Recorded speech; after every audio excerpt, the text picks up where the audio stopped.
এখন ইউরোপে heat wave চলে। তাপমাত্রা আমাদের এখানে প্রায় সবসময় 35-এর উপরে, 35-36, এবং কোনো কোনো শহরে বা কোনো কোনো এলাকায় 40-41-এর কাছাকাছি হচ্ছে।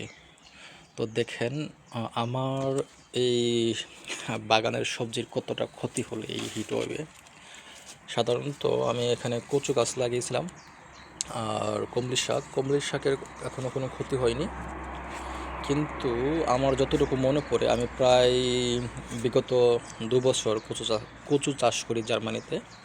তখন দেখা যেত কি কচুর পাতাগুলো সেই শেষের দিকে 2-1টা নষ্ট হয়ে যেত, কিন্তু এতটাই গরম বা এতটাই অনুপযোগী আবহাওয়া কচু গাছের জন্য, তো প্রায় সবগুলো গাছের পাতাই মারা যাচ্ছে।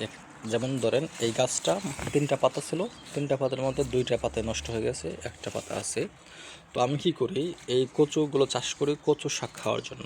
যদিও এগুলো শাক খাওয়ার কচু না, কিন্তু আমি গত 2 বছর চাষ করি এবং 2 বছরই কচু শাক খাই।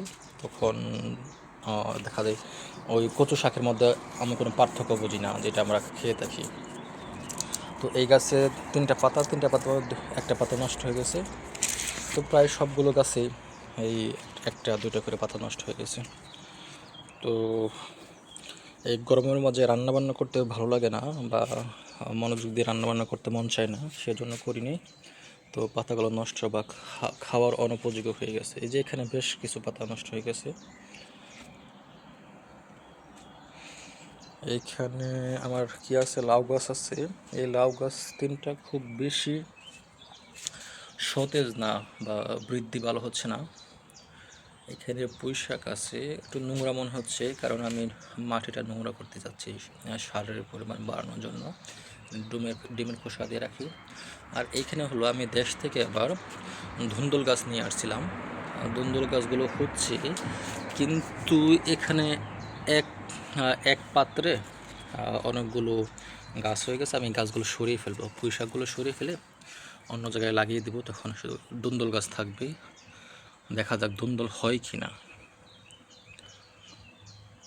আর এইখানে আমার লাউ গাছ আছে।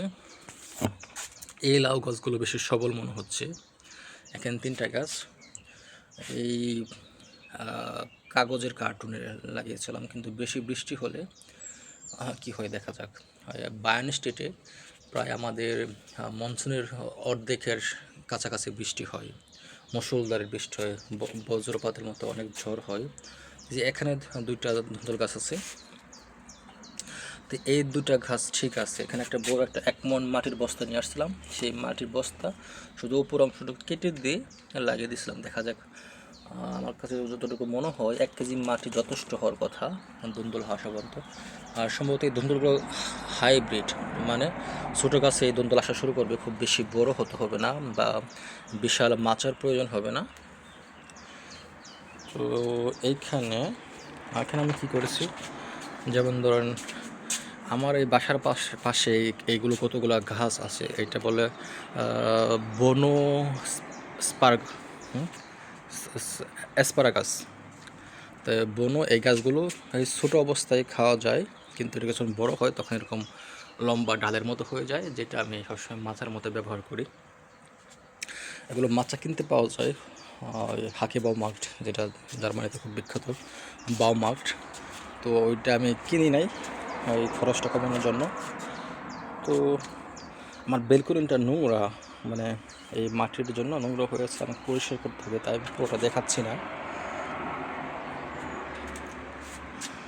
আর এখানে হলো যে আমি এখানে এই অংশটা পুঁই শাক গাছের জন্য, এই ধুন্দুল গাছগুলো আমি সরিয়ে ফেলবো, অন্য জায়গায় নিয়ে নেব।